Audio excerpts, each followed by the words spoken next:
Good evening, everyone.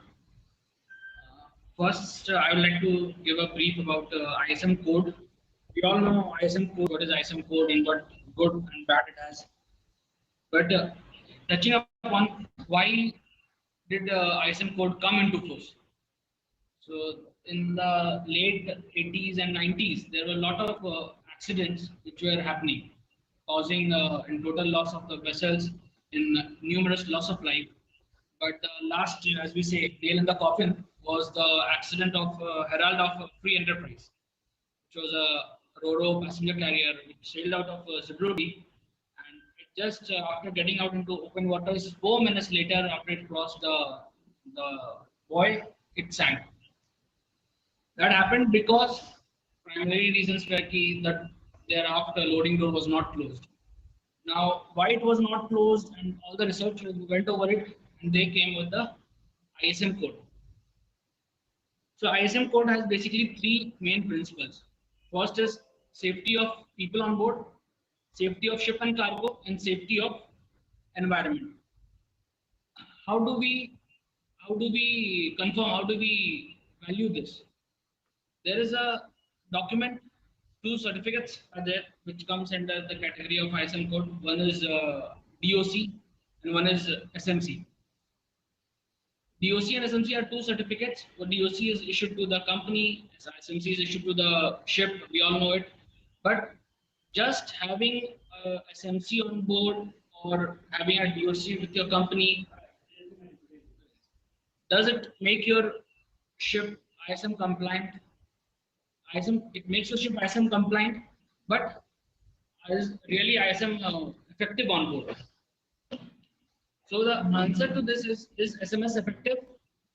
We can say that the basic fact that is the SMS will only work if those personnel who are involved in its implementation actually wanted to work. This means it's in complying with paperwork does not make the SMS effective. The desire and motivation that makes the personnel to embrace a new system comes if there is a belief in the management and the company. This belief comes from a company culture and that has to be developed. This company culture can be easily molded to a safety culture. Those companies who have an effective SMS have following points in common. These points are all common with a successful company who have an effective SMS on board. The points are there is a leadership and commitment from the very top management, starting from the owner and the CEO of the company. The paperwork, we all know as a seafarer, we always feel the paperwork is overburdened. But in those successful companies, the paperwork has been shrunk to a manageable levels, including procedures, manuals, checklists, etc. The personnel on board, all the crew sailing on the ships, have a sense of ownership and empowerment, and they know they are making a difference to the company. The shore staff as well as the floating staff has a choice of continuity of employment. This is a two-way communication between office and the vessel. There is mutual respect for each other and awareness of the importance of the individual and the company of the managing safety.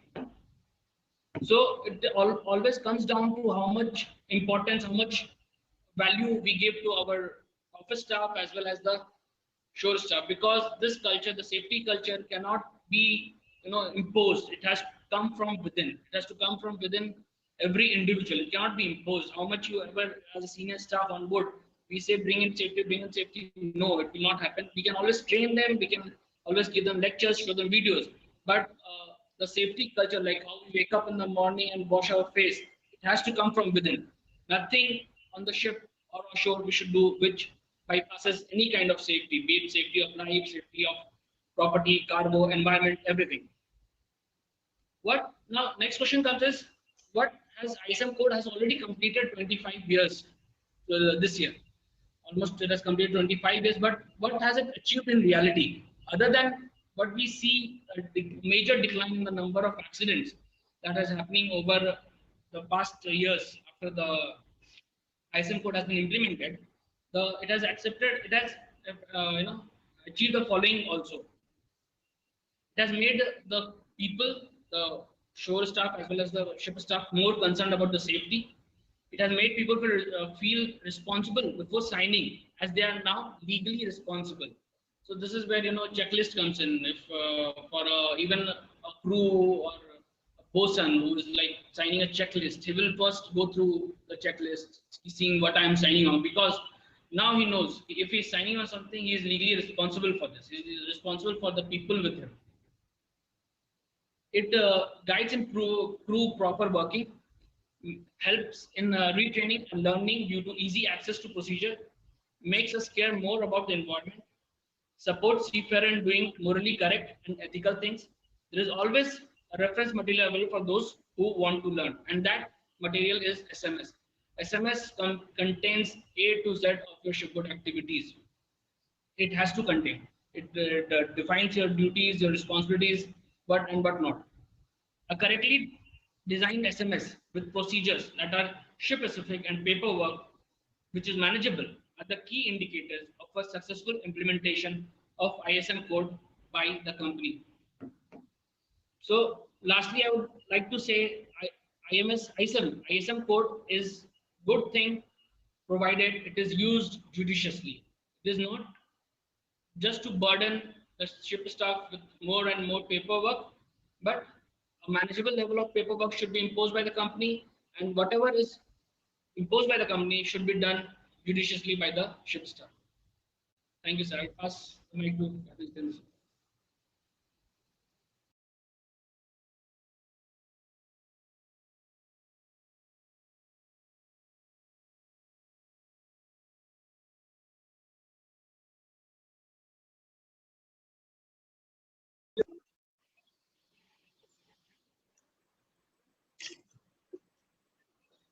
Yeah, thank you, Captain Ankit. So Captain Ankit spoke for the motion.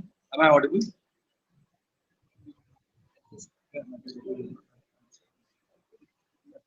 Am I audible? Can someone confirm? Yeah, you are audible, sir. Loud and clear. All right, thank you so much. So Captain Ankit spoke for the motion, and I would like to now open the floor for Captain Tarun Kumar. He's an operations superintendent with Anglo. He started his career with Gearburg, Norway, on the gantry crane ships, changed over to TK tankers as TK as chief officer in year 2015, took command on their ships in 2017, worked as port captain and marine superintendent in India before moving to Anglo-Eastern operations, Hong Kong in 2021. He has a social media handle on Instagram by the name Captain underscore Sense. So people who are in social media may please subscribe to him. Captain Tarun, I hand over the mic to you. Uh, Good evening, everyone. And first of all, thank you very much for allowing me to be a part of this panel discussion and allowing me to share my opinion about SMS and ISM code. I would like to also thank you, Captain Jitendra, for extending me this invite, and Captain Ravi for being a part of this panel. And before I start with my brief, I would like to represent few things which have changed over time. So if the panelists can they can pay attention. Well, this used to be the watch, say like 10 years back, or rather 15 years back. This is an analog watch 15 years back, and this is what we are using now. A smart watch which can give me my heart rate, sensors, whatnot. It can dial, in an emergency in case I fall flat, so on and so forth. So these are the changes which we have seen in the smart watches. This was money to us 5 years back, and this is money to us these days. This was charger to us maybe 4 years back, 2 years back, and this is what the charger to us means now, wireless charging. And coming to our books and pencils, this was pencils which we have all used throughout our lives to clear all our exams, and this is a smart pencil now. And even the books which we read, these were the books we were reading few years back, regular paper books, and this is what the book is to us now, a smart tablet which can search, and do whatnot. So the point I'm trying to make to my fellow colleagues and panelists is that SMS and its implementation in form ISM and its implementation in form of the SMS. If we keep away the certifications behind it and how it is created and who's the one who's implementing it and who's the one who's responsible for enforcing it, is in simple terms that if the ship staff doesn't find it easy enough and simple enough and most importantly rewarding enough to use, it will be always very difficult to enforce that SMS and reap the benefits, the true actual benefits of the SMS. The idea of the SMS is very simple: safer ships, safer environment, safer operations, safer safety of the crew. And behind any workflow which is created ashore or on board or in any industry, there are two primary beneficiaries. The one who generates the workflow is the primary beneficiary. The secondary beneficiary is the user. And there is always a third beneficiary, is people who are benefited by it indirectly. So if an SMS setup is created by the company, the owners and the parties involved commercially or else otherwise will be the primary beneficiary. The secondary beneficiary will be the ship itself, which will be implementing, or the master who's making sure that it is implemented, or the chief engineer for his area of concerns. And the indirect beneficiaries will be the crew who may be indirectly affected. So the SMS, for its complete utilization, we need to convince the youth first, the young cadets, the young officers who are joining, that what is the benefit of using the SMS, how life can be very simple, that we don't need to remember things on top of our head.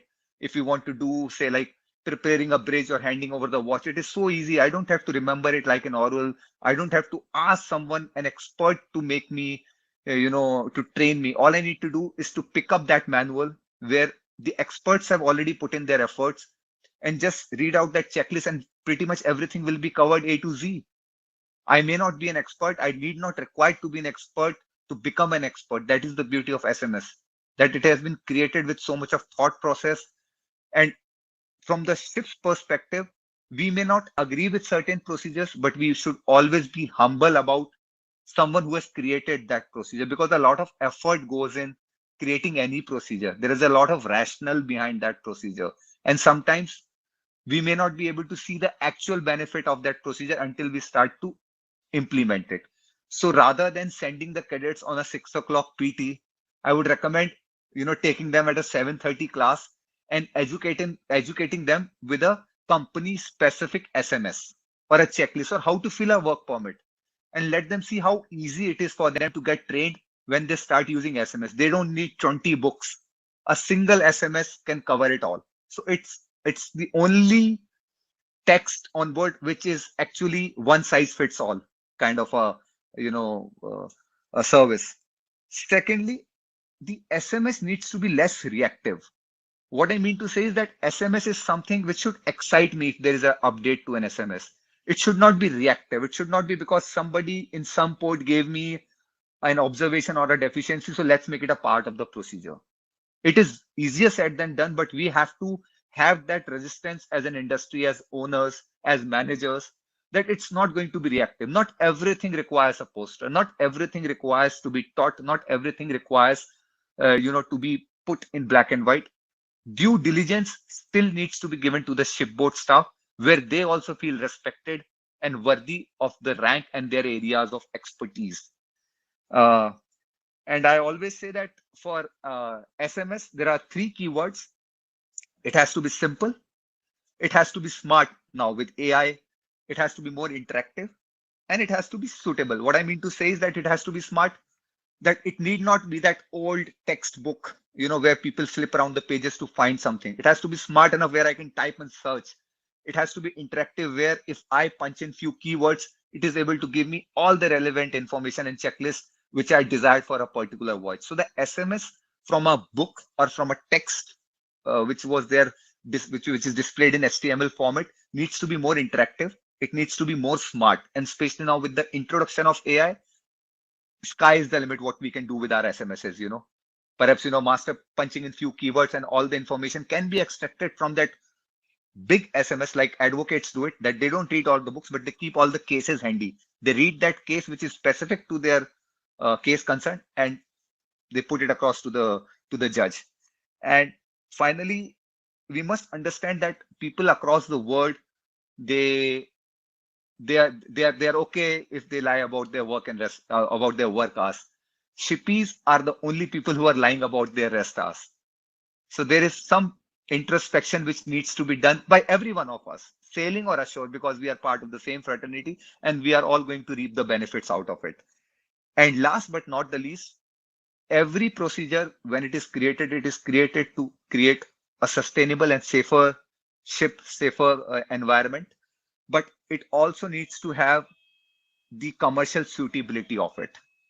So as much as we would like to implement, an owner needs to make money, to give facilities, to give those equipments to the shipboard staff. The charterers needs to make enough money so that, the flow of money is there, the flow of information is there. And once it is all brought together, I'm sure, there is no harm in a procedure being implied. But so far as the SMS is not kept simple, and the end user, which is the shipboard staff, is not convinced from their heart and from their mind that it is actually so easy to hand over a watch using a handover checklist, that they don't have to remember, okay, the captain told me that, or the third mate told me that. And for that, we need to utilize the time which is given to them in the training institute and let them see that how beneficial it is to use a checklist, how easy it is to fill a permit. And we need to scrap anything to everything which is additionally put in as a part of a reaction. A permit is a simple A4 size paper which just needs to inform where the work is taking place, who's responsible, who's part of it, signed and approved by whom and for what time. The rest, everything in a permit has been created out of a necessity or to please someone or as a reaction. So far as we can go back to the drawing board, make SMS smart, and make people realize that it is actually good, it will come back not to absolute compliance, but very close to absolute compliance. Thank you very much.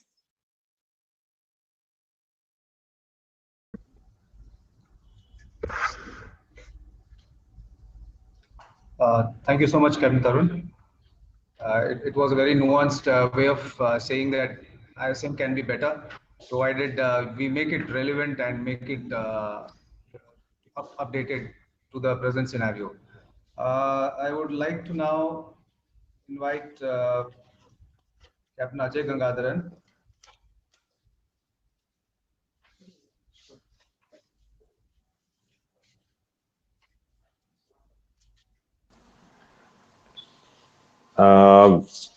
Good evening, everyone. Am I audible? Yes, sir. Let me just introduce you. Let me just. yeah. Go ahead.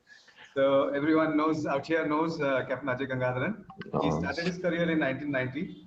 He got his command in 2001 with Great Eastern.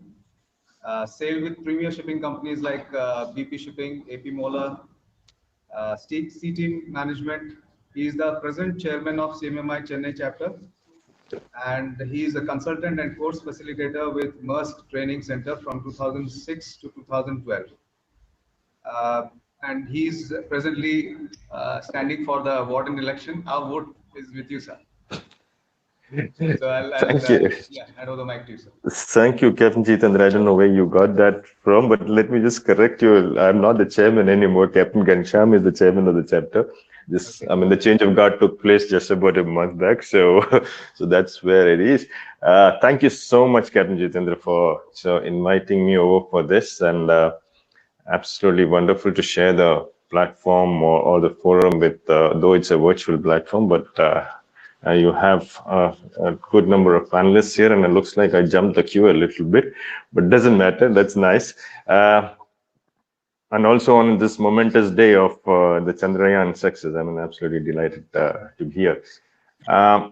Okay, now talking, I'll just keep myself very limited to just two aspects of this ISM code. Now, as you, I started my career way back in 1990, so I was in the transition period from where it kind of pre-ISM, so I can call myself as a pre-ISM days, and of course also having gone through that transition and sailed much after that too. So I would share my perspectives from that point of view, though I just keep myself restricted to that. nothing new, and everything is probably known to everybody. What I would say, keep myself is to two aspects only about the human element part of it, and also the relevance, or I would also say the generic nature of the ISM code itself. So that's what I would restrict myself to. Starting with the human element, I know we kind of, there are few firsts to this. This came around the late 90s, and like Captain Ankit rightly pointed out, it was a spate of accidents which kind of gave rise to something called as an ISM code back then. IMO was in existence for almost about four and a half decades, that period of time, and some heavyweight conventions and codes were already in existence. So you can, Marpol, Solars, call rigs, and load lines, and whatever and whatnot. Each of them, or most of them, or almost all of them, would be very, very technical in nature. They would go about explaining your kind of construction, what kind of material goes into construction, or what kind of a subdivision, or stability, or fire protection, or what kind of an equipment you should have in the engine room, or the deck, or the navigation bridge. Everything was very, very technical. Nothing really, maybe you could say to a certain extent STCW code, but then that time it was not even talked about, because the major change came to STCW in '95, but otherwise it was just there. ISM code for the first time, any of these instruments of the IMO for the first time talked about people and procedures. It was the first time the people were being talked about in any of the conventions. That was a sea change. That was a sea change from the other conventions. What it did talk about was the human element and the human behaviors part of it. So that's where the soft part of it comes from. So, and we were, I would say late 90s, we were also in the process of getting, now how Captain Ankit pointed out, whether it's a compliance or effectiveness, it was more of a rush towards compliance than effectiveness, because we really didn't know what it was all about, to be very honest. So suddenly, and we all, we have a very, reactive approach to such things. So it was kind of thrust upon us, and we had to take it. Now, how we went about, it's like, yeah, you need to have a whole lot of checklists. You need to have, bulkheads with all kind of posters. And soon we realized we don't have enough space on the bulkheads to put posters. And you had DPA, the whole of DPA's address all over the ship, and or not the address, the contact details. That's how we took it at the first place. And we were not very happy about it. And why? Because there was nothing new about this convention or the code, or rather the code. What was it trying to tell us? Nothing really new. Did it specifically address any particular, did it make life easier for us? Definitely not. Was it trying to tell us? For us, it was like, we are doing these operations day in, day out. Why do I need a checklist to hand over or take over a navigation watch? Was it not part of our training? What is not part of our upbringing? What do I really need a checklist for handing over or taking over a cargo watch? And so it was kind of thrust upon us, and we had to go through it. And on a coastal run, I know you're doing day in, day out operations, berthing, unberthing, navigation, coastal, and bad weather and poor visibility, and probably doing 12 hours of voyages, and same thing over and over again. And what is this new thing which has not really changed? We have done this without any checklist so far. So why this now? So that was the initial reaction that we all went through, and I'm sure the people of that generation also went through that, and there's absolutely no exception on it. But what I felt over a period of time, as things settled down, this is one of those conventions which took a little time to settle down, for the simple reason that it was to do more with the human behavior and the human nature. And that's a little, takes a little time to settle down. It's not so easy as just putting an ETA or getting a ballast water treatment system or a scrubber. You go into a yard, you fit this, and the one you come out, you're already compliant with it. But here it was a little different. Here people had to be involved. And that was something which over a period of time, and I think the current generation, which probably came into shipping after this ISM code came in, were more receptive to this, because that was part of the system. So it became more integral with them.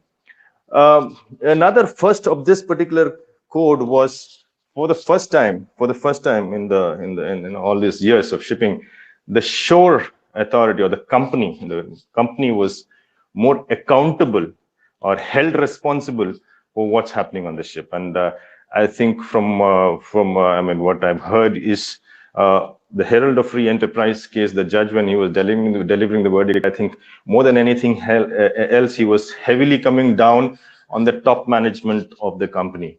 So that's how the shore got involved. And I really liked hearing Captain Tarun's perspective about it. And he said somewhere, CMS, ISMS with thought and process. That's something, a very, very powerful statement. I will talk about it when I come to the second part of it, about this thought process, when I'm talking about the generic nature of this ISM code.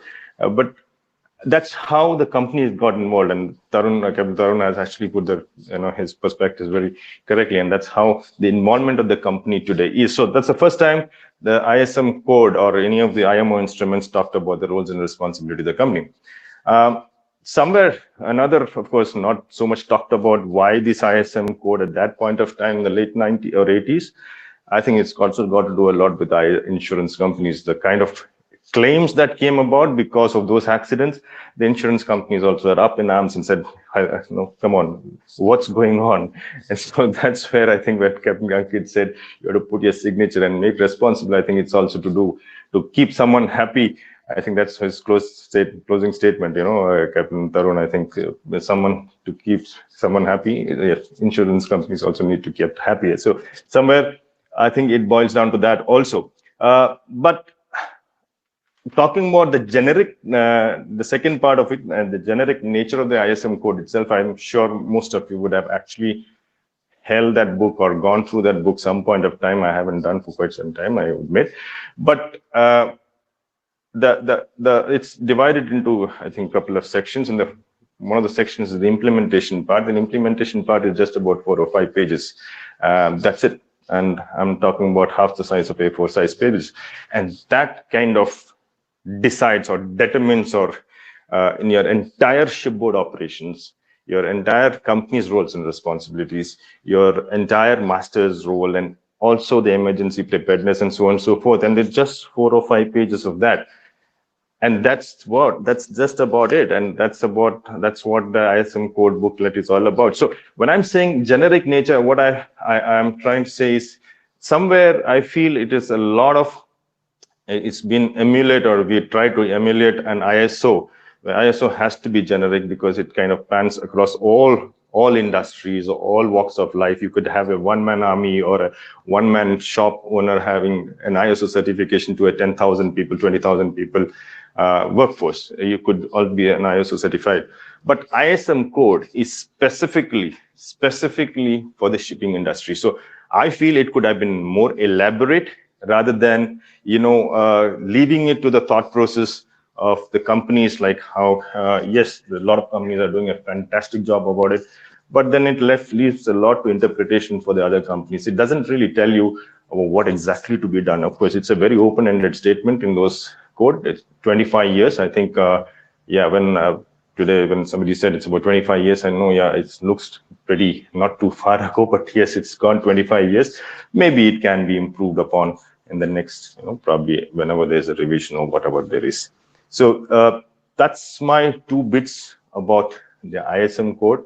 And thank you very much. I hope it was useful. Thank you.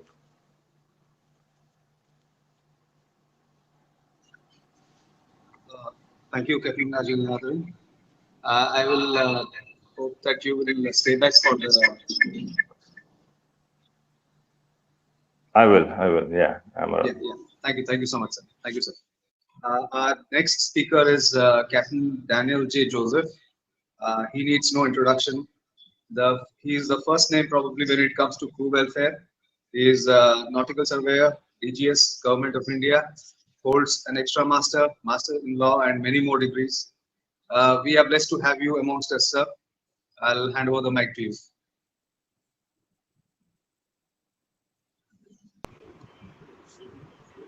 Thank you. Can you hear me?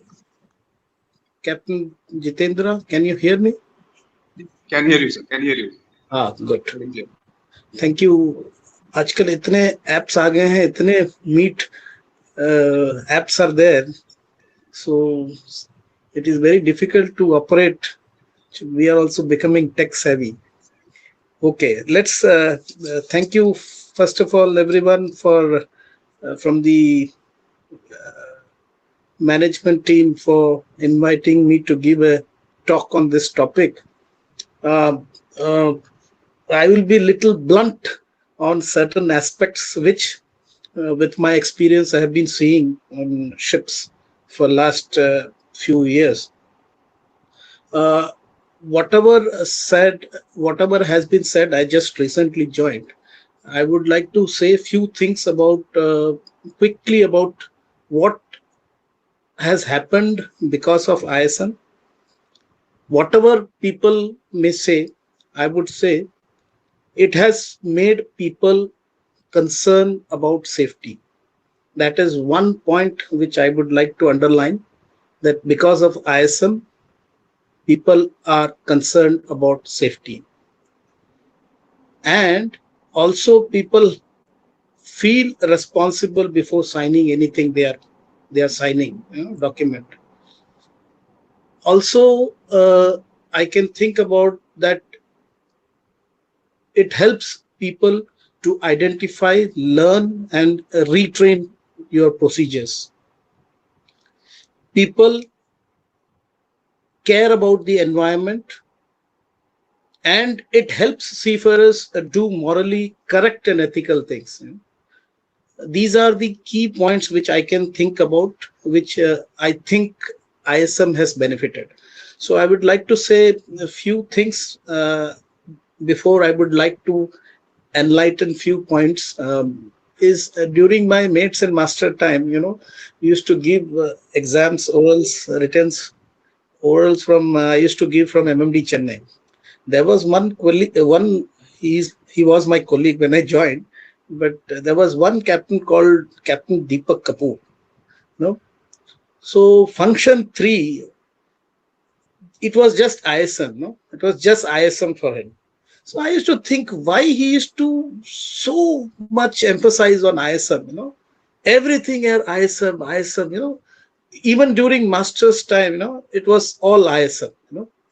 So, but later when I came this side, I realized how important it is. What I knew about ISM and what from the other side I saw, it is completely different. So then I realized ISM is everything. Everywhere, anywhere you go, the procedures, whatever it is ISM. Many times we complain as a seafarer, because I am also a seafarer, I have been a seafarer, I'm still a seafarer at heart, though I'm on the regulatory side. But I see that seafarers complaining that the procedures are bulky, too many things are there, too many checklists are there, the manuals are very, very voluminous. I keep going at least month a day, 3 DOCs and at least 5 SMC ships, DOCs, and at least on an average I do 10, ships, 5, 6 or 4 DOCs, Indian companies. So wherever I go, I find this, and I'm speaking with my experience. Of course, 50% of the thing, it boils down to the, like Captain Ajay Gangadharan was telling, that emphasis is on the top management, from the top management, how they think about procedures and how they think about safety and how they drive down this, But I also feel 30 to 40% it depends upon the seafarers themselves, I can see many times when I go on board ships, the most important tool which a seafarer or a master has is master's review on SMS. Generally, I see master's review is with nil comments. Generally. So whenever a seafarer is complaining that the procedures are too much, the checklist to do too much, it is duplicating everywhere. Why don't you put it in your master's review, and why it is not corrected?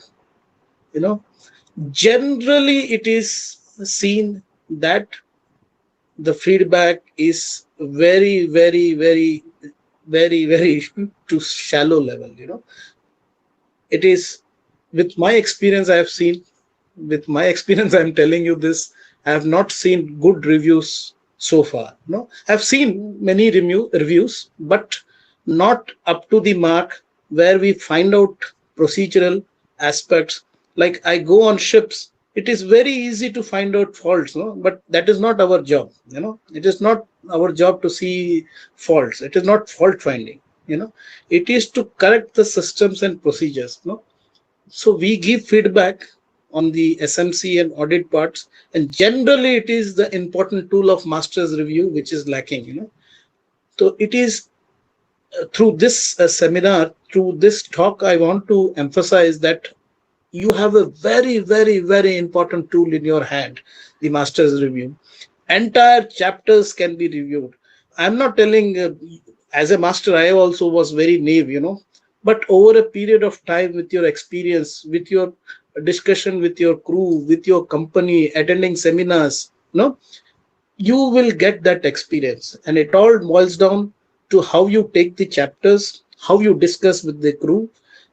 It is not just a safety meeting. People will tell that we are too much overloaded, too much work, and so many things are there. You can always say like that these things and can give excuses. But if you find time, at least once a week or twice a week, you should spend time.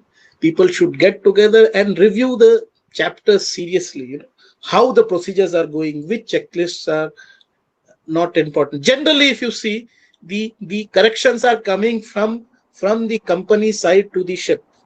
It should be basically other way around.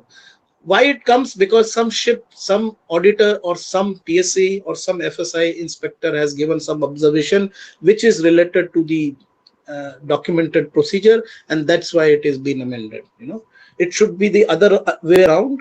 It should come from the ship so that these observations and audit NCs are reduced.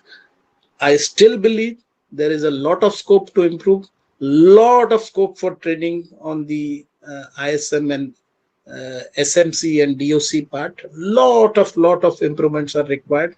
This is my honest opinion with my limited experience of last 10 years with doing DOC and SMC audits on Indian ships. Thank you very much.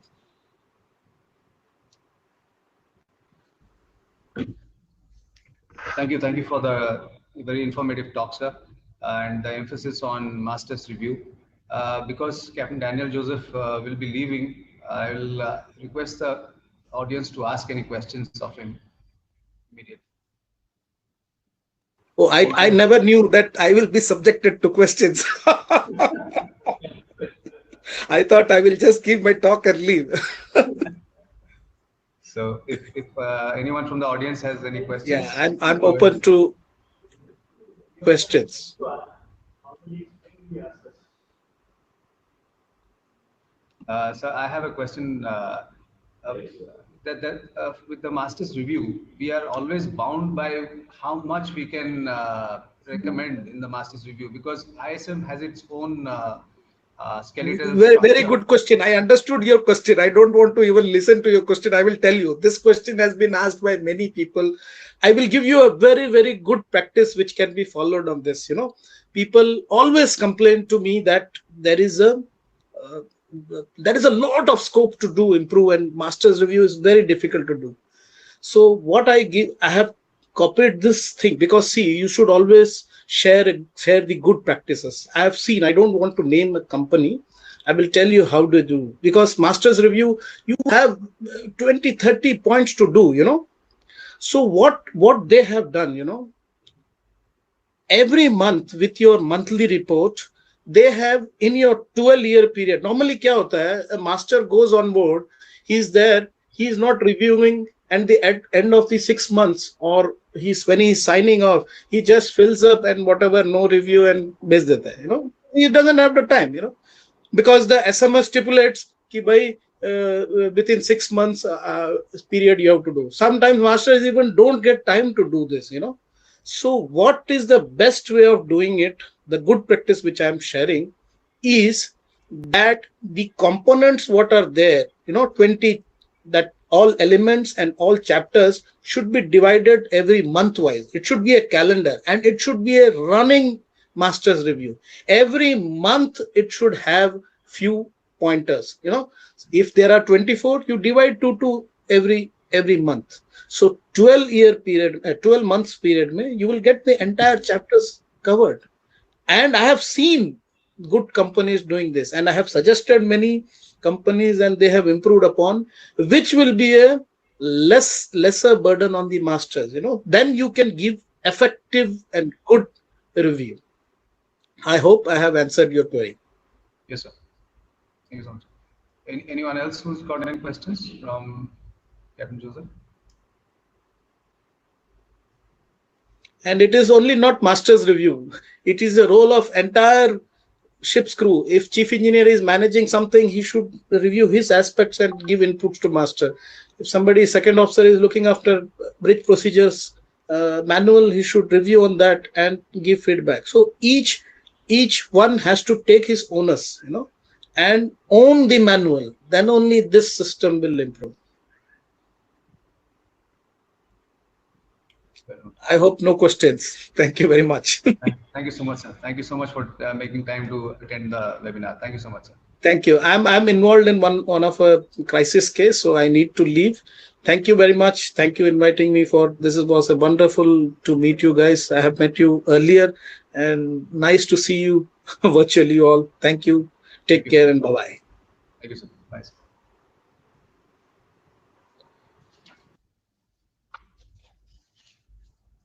Our next speaker for the evening would be Vikram Shamanna. He's had 13 years at sea, culminating as chief engineer. He's worked on bulk carriers, containers, research vessels, passenger vessels, tankers, and he's currently working as technical superintendent with NSK Shipmanagement, handling chemical tankers. He's based out of Chennai, though he's a Bangalore boy at heart. He's very prolific on social media. His posts and articles are very informative.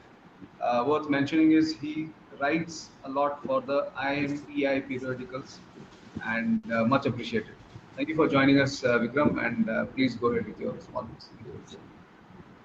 Well, good evening, everybody. And first of all, I would like to thank Captain Jitendra for providing me such a wonderful opportunity on such an important platform to speak about, although a bit controversial and considered as boring by many people, but yes, it is one of the hot topics and one of the most important topic, I would say. So it is indeed, I consider this as a privilege to be talking on this podium in front of so many experts. As many of the speakers earlier have already said, I'm not going too deep into the introductory part of the history, but we all know that it came from ISM, basically came from the incident of Herald of Free Enterprise. The main problem was it all started with one board door kept open. Somebody who was responsible to close that door forgot to close the door. And that's where I think it all started. किसी ने अपना काम नहीं किया, वहां से शुरू हुआ है. So the main idea was, although they say it is to emphasize on safety, I feel somewhere it was to have the people accountable. And it is not just people on ship, it is also people ashore. It's, when you're running a ship, the ship management, the owner's life also on the shore. So I know many would like to debate on this topic, and it is a different topic altogether, but then yes, companies also need to take the responsibility. The main objective was very simple with the ISM code: prevention of loss of life, prevention of damage to property, and prevention of damage to environment. So with these main objectives in mind, many experts came in together, and they developed something called as an ISM code, which had got the detailed procedure, and they left the responsibility with each and every company to have their own company-specific procedures, policies, checklists, and whatnot. So, ISM code is basically your guidebook, which is going to help you uh, towards a safe working environment. As many earlier speakers have already said, it is not just a book, it is a pathway to a certain safety culture, which is going to get you towards the success. The main idea was to share the responsibility of the safe operations and management between the shore staff and the ship staff. So there were two main people who were identified. Of course, the master is the supreme person on board the ship, and ashore we have designated person ashore. The common factor between these two people is both of them have got the overriding authority when it comes to the matter of safety. They just have that overriding authority to deviate everything and say, no, sorry, safety is my first priority. I am not going to put ahead the commercial aspect or anything, but safety is my first priority. And although many people don't agree on this practically, I have seen DPS refusing to load it in a particular pattern. They just put it in mail. Sorry, this is not safe. So I am not agreeing with this loading rate or with this loading plan. I have seen such mail. So things are happening. And there is always provision, and the ISM, if nobody supports you, ISM code is going to support you. So this is one of the beauty of ISM. And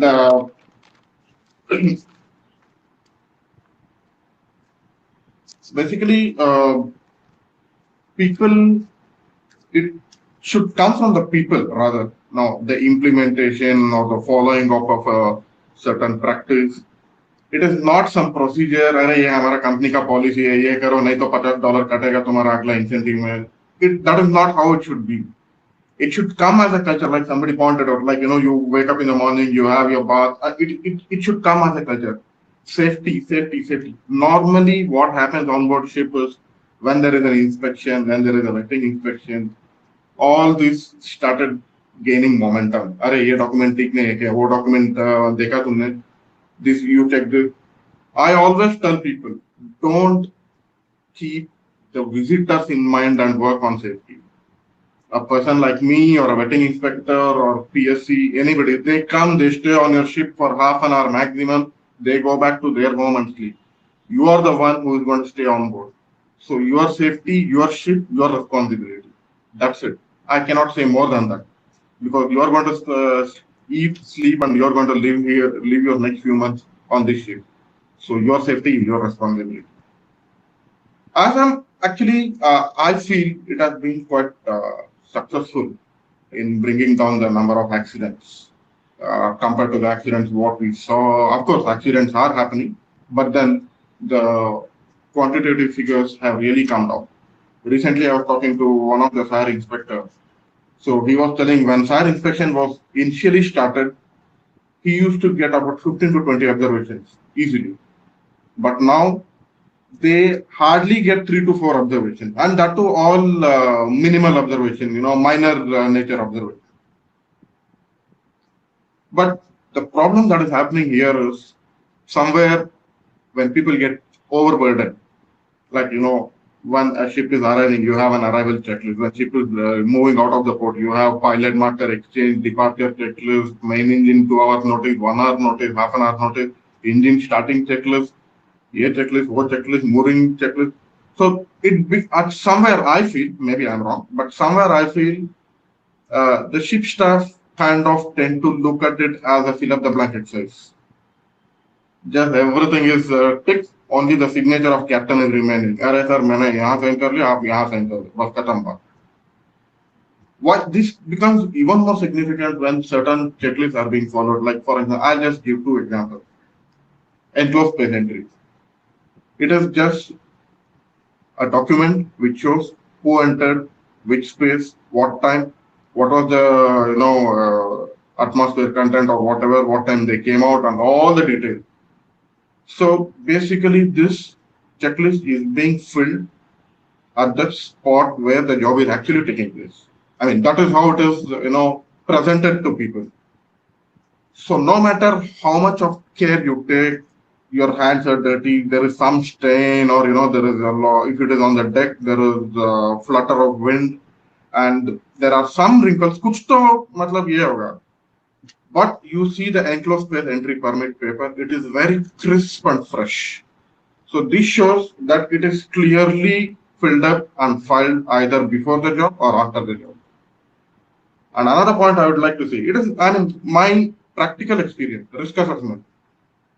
Risk assessment, now it is done by software. Many companies have got this review button.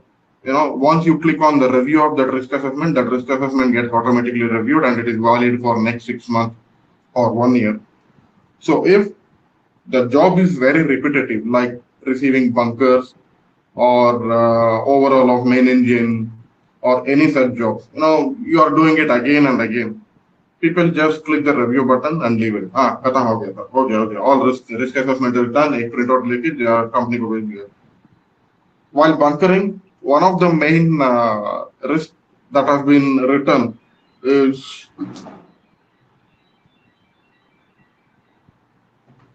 sorry about that. There was a call. One of the main risks that was written was about the opening of rank walls can lead bunkering into the wrong times. Well, it is there, and the chief engineer should have at least discussed it, but he just clicked the review button, finished, and he said, after the bunker started, half an hour later, he called me, sir, galti ho gaya. We opened the wrong well, and there is a commingling in one of the tanks. I said, what kind of risk assessment did you make? It is very clearly written in your risk assessment. Didn't you discuss it? He didn't have an answer. Well, I realized it was not totally his mistake. He has just clicked the review button and, his documents are in place, but the procedures were not in place. So that is what is happening, although the intention of ISM is towards good, because somewhere it is getting abused and somewhere there is not much of awareness in the people. It is somewhere losing down its, at times, not every time. Certain times it tends to lose out on its significance. So ISM is a very important tool if used very well, and it should always be a two-way communication tool, and it should be looked up as a culture rather than just a paper filling exercise. So with this, I think there is nothing much for me to say because majority of the points have already been covered up by others. So I conclude my opinion and discussion on this. Thank you very much. Thank you, Vikram. Spoke like a real superintendent. I never know there was something called as real superintendent and fake superintendent. But in your opinion, do you think it's more tougher on the navigation department or on the engine department? Now this is a very debatable topic. More or less, both are kind of overburdened. But somewhere you feel that on the navigation side, because I also did an ISM audit, the documentation and procedures for the deck side is much more than what it is for engine side. So yes, to take on to your side, I would say yes, I would completely agree that the stress on navigation side is much more compared to engine side. Thank you, Vikram. Please stay back for answering questions from the audience later. I'll wait. Yeah, thank you. I'll request the next speaker, Capt Ravi Rao, who is with us here, present here in person. He started his career in 1999 with TS Chanakya. He has worked with Zealandia, Dynacom, Scorpio tankers, and he got his command in 2017. He is someone who has vast experience on petrochemical MR tankers. He has sailed as master with Scorpio tankers and Synergy Shipmanagement, and worked as an auditor with GESCO. He is very popular, which is a very rare case with seafarers. He's very popular on Instagram, and his handle is CAPRAV1981. So for aficionados who want to follow on Instagram, Capt Ravi is there. I would request Capt Ravi to take the floor and talk about whether he believes that ISM has done good or hasn't. Excuse me, sir. Captain Jitendra, just before we start, I have a domestic commitment, so I would just like to take leave with your permission. Thank you. Thank you. Thank you. Thank you very much. Thank you, everybody. Bye on. Thank you. Thank you.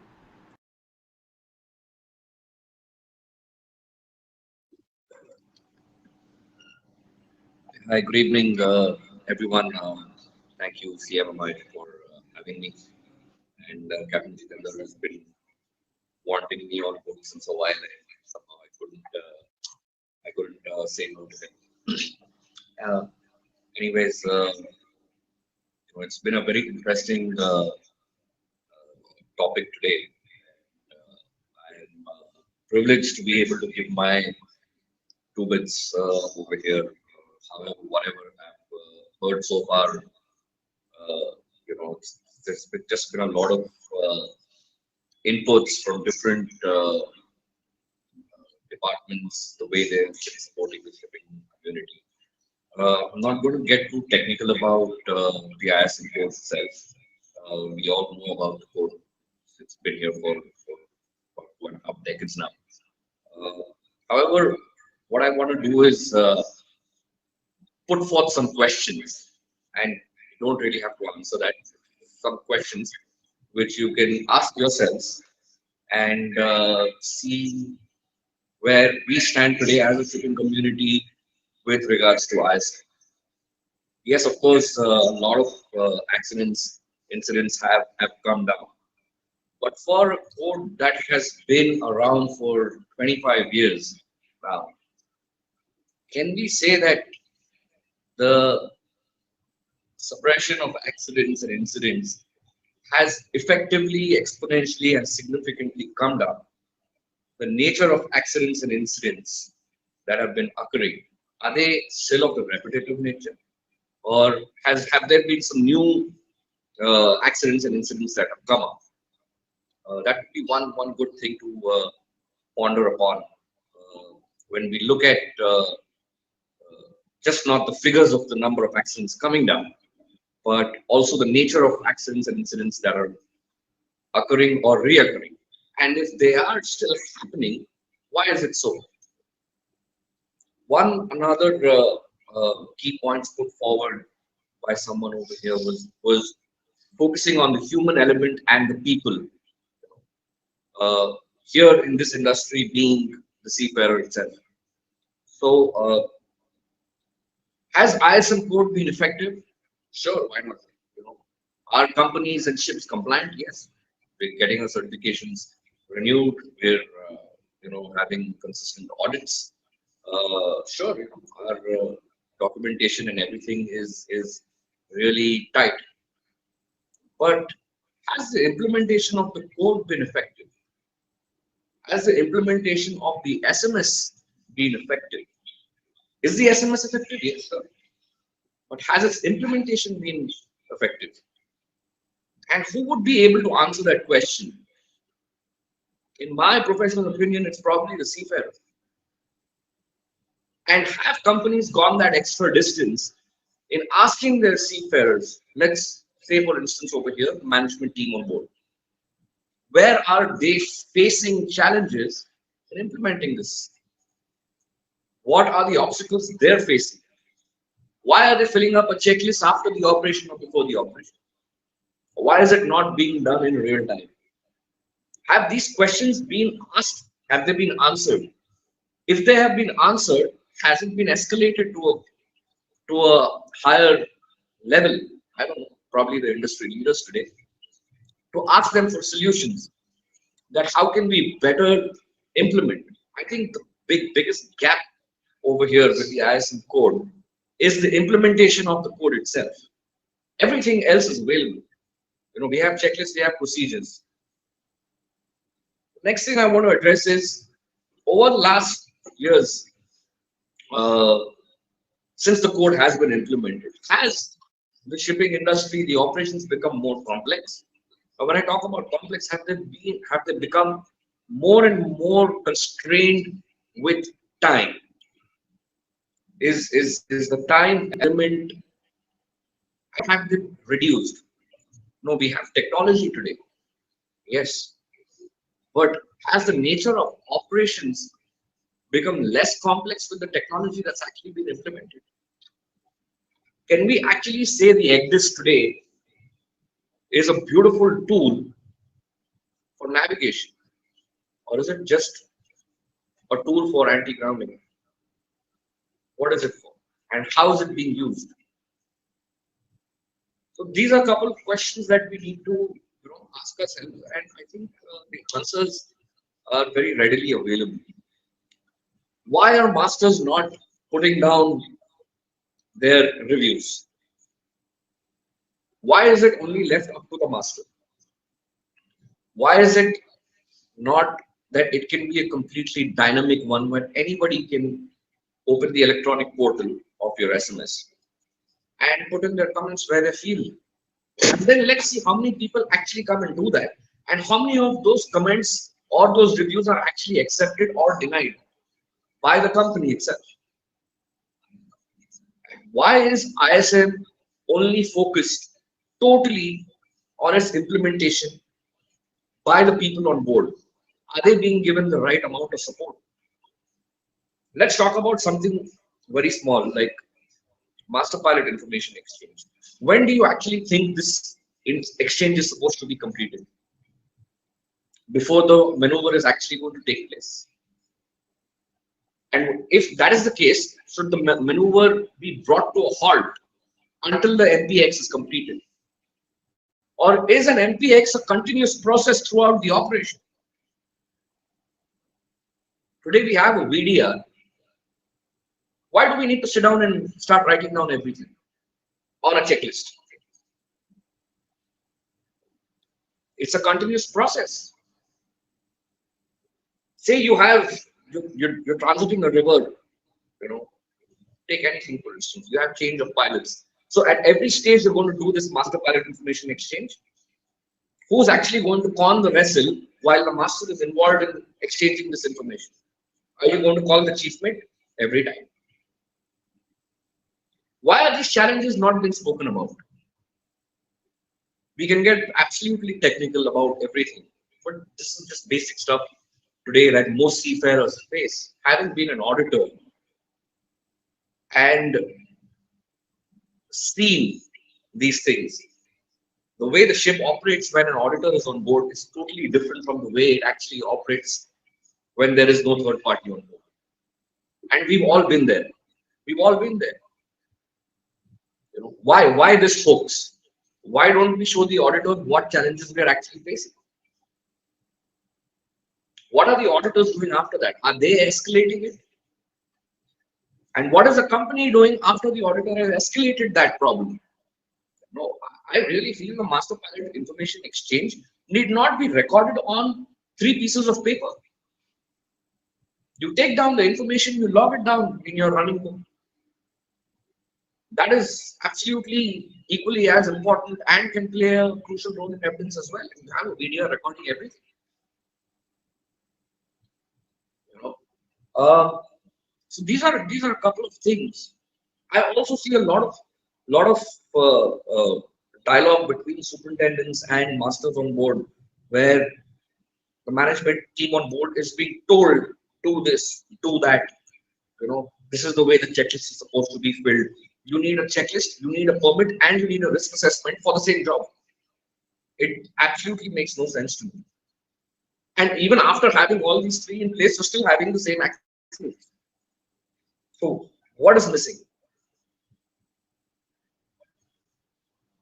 For a person to be actually able to support a vessel or to support a management team on board, he has to actually experience what are the challenges being faced by the management team on board. We have people sitting ashore who haven't stepped on board for the last 10 years. And we have them giving information on how the checklist is supposed to be filled and when it is supposed to be filled and how the procedure is supposed to be undertaken. We all know that it's written down in the SMS. There must be a reason. Now let's come to the flip side. Let's talk about the seafarers and their familiarity with the SMS. More often than not, I have seen that the management team on board is not familiar with the SMS itself. They are not familiar with what I'm sorry, I just lost my train of thought. Yeah, they're not very familiar with the SMS itself, and for example, a simple thing like lowering of the rescue boat. What are you supposed to do if you can't lower it? Or how are you actually supposed to lower it? Are you supposed to use the recovery strap? Are you supposed to use the fall prevention device? What are you actually supposed to do? So there are a lot of challenges faced. Another thing that is coming in is, are we actually looking at the quality of officers that are being hired to work on board today, especially when, as each year passes, the nature, the complexity is just increasing. Are we actually assessing the quality from something like giving an appraisal, giving the right appraisal back to the company, and what is the company doing about it? Are they identifying the training needs? Is this person even trainable? More often than not, we see that when there is an officer that is below average or not competent enough, yes, Captain, please carry out training on board. I really want to ask this question, that can you actually train a person who has been hired by you to execute duties in that rank? Yes, sure, you want me to train him to execute duties in that rank? Please send me a competent officer who can actually execute the duties first. I think we need to bridge the gap on the implementation of ISM, the understanding of the ISM, and then we need to talk about its effectiveness. I'm just going to close my little bit of information that I had to put down over here. And thank you once again, everyone, for giving me this platform to speak on. Thank you, Captain Ravi. Very well spoken. You are the first speaker who's probably spoken against the motion and haven't beaten around the bush. So, if I can just ask a quick question. So, what would you say has been the achievements of the board? Has it achieved what it had been envisioned for? Like I said, this is a good question that we need to ask ourselves. And when we honestly answer this question to ourselves, we actually honest and not have someone validate this point of view. Right? So yes, has it given us structure? Definitely. Has it been effective? Maybe. And that's where I'll leave it. All right. Thank you. Thank you, Captain Ravi. With your unique experience as sailing master who's recently turned auditor, your views are very valuable to us. We've saved the best for the last. We have Sridhar Bala sir with us. He was a chief engineer for 22 years, a full-time consultant with Seaspan Shipmanagement Canada till 2022. He is a fellow of the Institute of Marine Engineers. He was elected the first chairman of IMEI Bangalore chapter in the year 2007. Let's see what he has to say about ISM.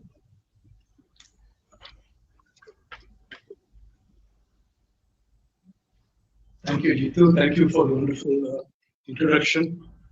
I'm the last speaker. Everything has been spoken. So, which is why I think you told me that I've got 3 minutes. But 3 minutes is too short. Like we say in Bangalore, especially in Karnataka, Swalpa adjustment. In 3 minutes, I can only teach people how to breathe in and breathe out.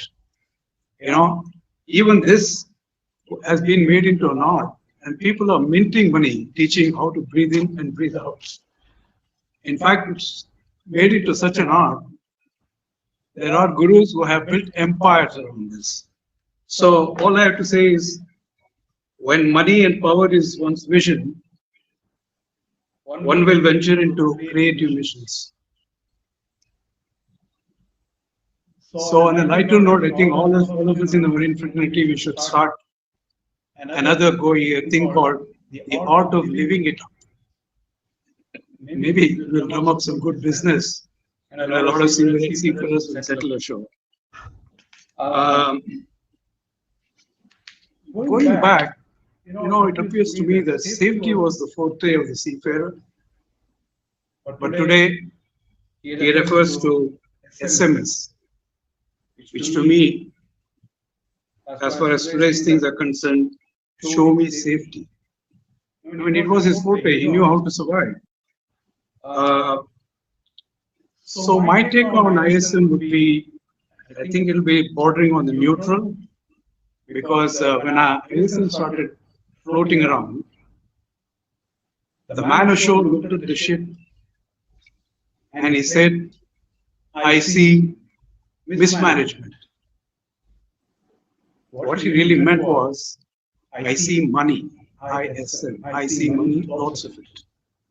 On the contrary, the man on the ship looked ashore and he said, I see madness coming my way. And what did he mean? He meant, I see madness coming my way, because seafarers, they are pretty straightforward and they mean what they say. So let me get back to a little bit seriousness about the whole thing. I started, I was sailing till 2005, and when I was on board, ISM also was on board, and my take with ISM was, hey, you are there, I am there, let's live together.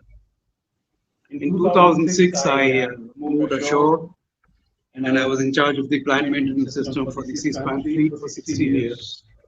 From end to end, I was doing the whole thing. And then when I hung my boots last year in the month of June, I had a different take as far as SMS was concerned. I said, SMS, you are there on board, way too much. I'm ashore, and thank God for it. So what I mean to say is,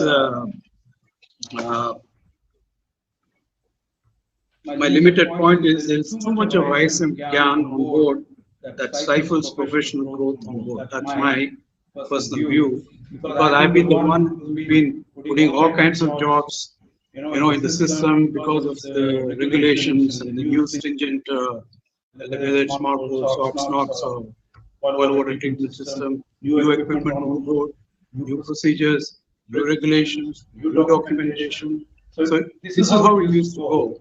At the end of the year, we will review how many jobs are there in the system. 2,000. Wow, that's way too much. The fleet director would say, oh, this is way too much, And of course, the ships were complaining that there are way too many jobs, way too much documentation. So we'll have a review, annual review. We'll sit and say, okay, let's knock this job off, that job off. So we'll reduce by 30%. Everybody's happy, ships are happy. Come next year, how many jobs? 2,000. So it was a sinusoidal cycle that the jobs would always be put because they just want to cover, their drugs, that kind of a thing. So we know that there have been maritime disasters resulting in loss of life, ecological disasters, and loss of revenue, all of that. So something had to be done. So ISM came into the picture. All that is fine, but have the disasters completely stopped? I don't think so. Will they ever stop completely? I don't think so. Because there are practical issues, such as increasing complexity on ships, and of course, given by ever stringent regulations, and all resulting in more equipment on board, while manpower continues to be pared down because technology is replacing human beings. So that is the reality of the issue. ISM's motto is good. Say what you do what you say, and document it. But my problem with ISM is there is too much saying going on. The one thing is Tarun Kumar. Okay. We'll let him finish. Okay, I'll finish it, then you can go for questions. No, I'm extremely sorry. Please, I'm listening Okay, to so you. you know, Sir, please do let him what you finish. say, do what you It's do, and an document untimely it. gesture. But my point is there is too much saying going on. Therefore, there is too much doing that needs to be done. And last but not the least, the paying, too much documentation. So, there's a saying in Sanskrit which goes like this: Ati sarvatra varjayet, which means excess of anything is bad.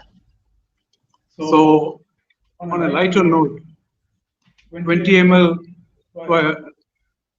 a day, twice a day is probably good for health, but 200 ml is going to make you sick. This is what the vessels need to do. I think Captain Ravi threw a lot of questions. Some of it, I also share because, and we will be able to, cover these ISM aspects.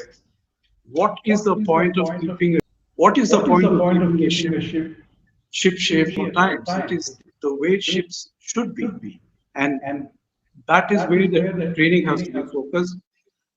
I have been telling in my company that, you have to make the people on board proud of what they are doing. That is very essential, and it is an essential part of the training. So, do we also agree that nothing can replace experience and practical knowledge? There was a time, I have been one of the older ones, people used to come on board and look up to us for professional expertise, professional guidance. They would take away a lesson or two and probably transfer it to where on.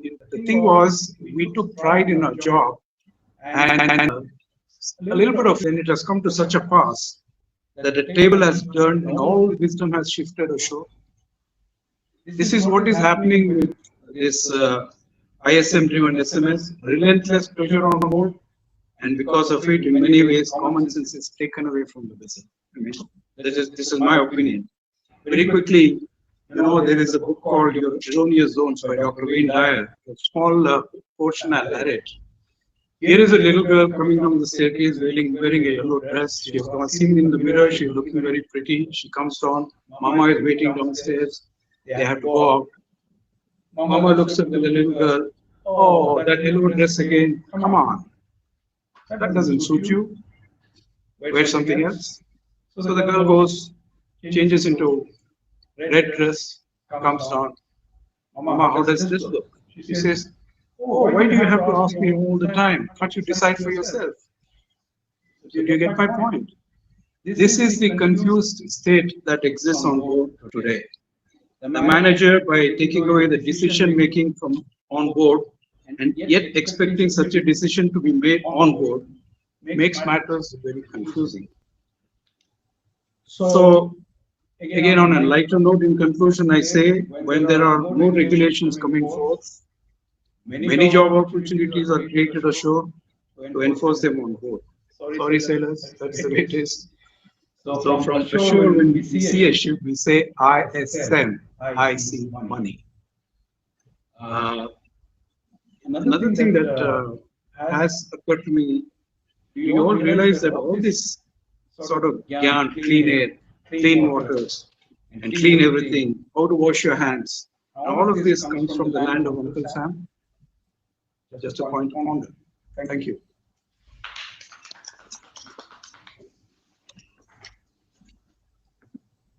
Thank you, Alasha. Captain Tarun, you had something to ask. No, not a question, but on a very similar thought. I think very nicely summed up by Sir. Very engaging, and what Captain Ravi was mentioning. Just one point to ponder as we are very close to wrap up this very intriguing discussion is that we often say that the effectiveness of we are discussing the effectiveness of the SMS, and pros and cons both have been laid on the table, and the practicalities of it and how the structure is created, so on and so forth. But we must also understand that we always say shipping is a very commercially challenging business, and sometimes implementation needs to be given a more practical point of view. But we must understand that a parallel industry, which is an aviation industry, is far more challenging to make money. And if you see there the records of accidents, injuries, and implementation of the SMS, their implementation of SMS is almost close to 100%. And they have a very similar nature of work: navigation, transporting cargo, which is challenging, and yet deriving profits for the company, for the owners. And there are multiple parties just like in shipping business. But if you see their compliance with the rest hours, their compliance with the procedures, it's far more effective as compared to shipping industry. Reason being, that industry is very, very regulated. People have taken the onus, for who's going to be responsible for whom, and their core competencies are still their core competencies. For example, the captain on board an aircraft is primarily responsible for the navigation. Yes, of course, he's in charge of the entire aircraft itself. But if there is a complaint for the food not being warm, there is a second person who's going to answer that. The crew, the cabin crew, or the lead there is going to answer that. The captain is not going to come out of the cockpit.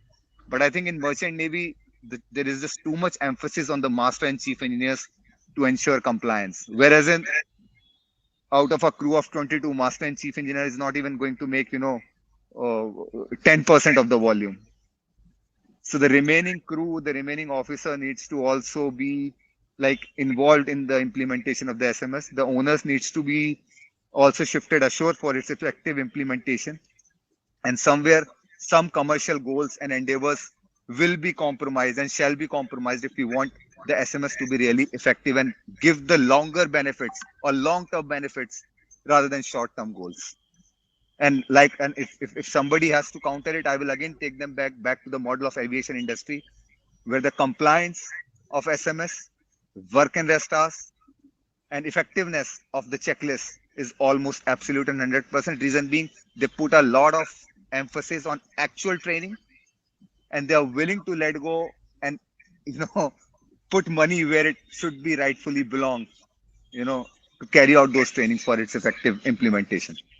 Thank you. Thank you. Thank you for the intervention, Captain Tarun. We have our last speaker for the day, Captain BS Rao. He will also be making the closing remarks. Captain Rao has had a long association with CMMI, Anglo, and CMMI in general. He has held several positions such as Capt Chairman and Warden of the Court. He is been an ex-director, academics, HIMT Chennai. Has had a steep career spanning 27 years. Probably some of us are that old. 18 years as a master. Having been in the industry for this long, he is almost an archive of maritime knowledge. So I'll hand over the mic to Captain Rao. Good evening, everybody. After that introduction, I have to refer to myself as the old man of the sea. And I feel like a fossil. Just to give the technical explanation, what is ISM? Why was it invented, brought about, call it by whatever name, why was it created? There was a time when you had ships being registered, various parts of the world, all kinds of dubious overseas was taking place, and safety was becoming a big concern. It has been a tradition at sea that we need a disaster, and a big one at that, before we start looking to put things right. But then again, that is not the right approach. Why do we need to have a disaster before we start putting things right? Why don't we prevent it in the first place? The technical reason given at that time was that ISM provides a common minimum standard of safety on board ships worldwide. We've had many speakers today talk about this, and what have we concluded? Some spoke for, some spoke against it. Have we achieved what we set out to do? I will be non-committal in taking a judgment call on this. I'll throw the question back at you. What have we achieved? When I became a master, we had 27 people on board. When I left sailing and came ashore, we had 19 people on board. What happened in between? The remaining 8 people, were they redundant? Did we make them redundant? We talked about autonomous ships. I said I was vociferous enough to tell all and sundry who would be willing to listen that such an animal is not going to come into being. But I'm afraid I might even see it in my lifetime. And tell me, what and why have we been putting people on board? The biggest culprit is the improvement in communications. The guy sitting ashore, dare I say this out aloud? Who's running the shipping companies today? The number crunchers. They look at the bottom line. And eventually, who suffers? The ship itself. The ship is not an entity. The people who work on board the ship are the ship itself. However, we have to submit to this evil. It's going to get worse. I don't know if it will ever get better. Pardon me for being cynical, but we are like Dr. Frankenstein, who created the monster and did not know what to do with it afterwards. And I will leave this question with you. You decide what is the best way. Who are you going to blame when things go wrong, when you have an autonomous ship? On that note, I end my take on the ISM code, and I have to thank all the speakers who came forward today. Captain Tarun, Daniel Joseph, Ravi, Ajay Gangadharan, Bala Sridharan, Vikram Shamanna, Ankit Vats. Pardon me for not putting them in the order in which they spoke. And thank you all for having taken the time out to spend it with us. And yes, we've raised a few questions, and I don't think we will ever come to a conclusion on whether ISM has been a good thing or it has not.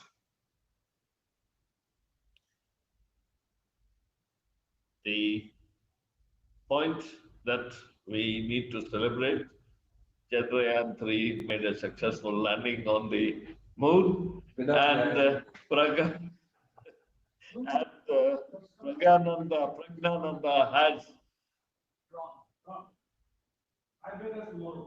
has got onto the wagon, and he has defeated Magnus Carlsen in one game in the World Championship.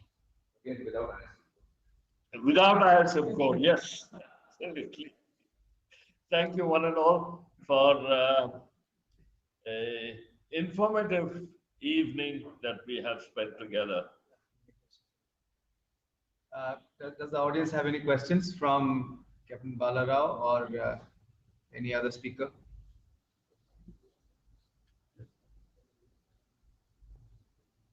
So we have had three speakers speak against the motion more or less, and I'll relay Captain Ravi's question to Captain Rao, where he asked, does a superintendent who has been 10 plus years outside of a vessel qualify to be a superintendent and an auditor on board?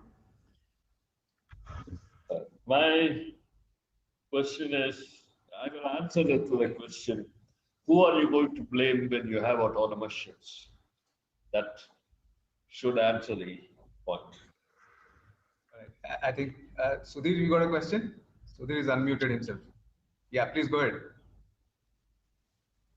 Yes, go ahead. Sudhir Babu, go ahead.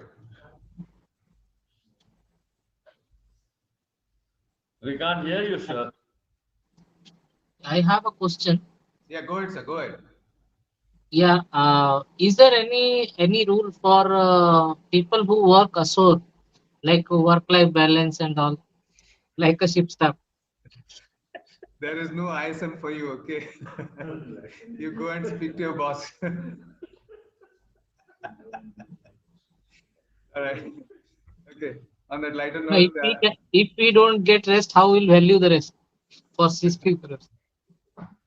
I think we are confusing ISM code with the corporate life. yeah, They're two different things. Can't mix that. you have to go back You on have to board. go to your companies and Now it takes a address minute. it there. All right. So we will wind up for the evening. I really appreciate the audience for having patiently staying with us for almost now a couple of hours. And thank you. And let's celebrate Chandrayaan with fresh draft beer waiting all for us. Thank you so much. Thank you, one and all. Thank you. Thank you, everyone. Thank you. Have a good evening. Bye-bye. Thank you, Ajay, sir. Thank you so much.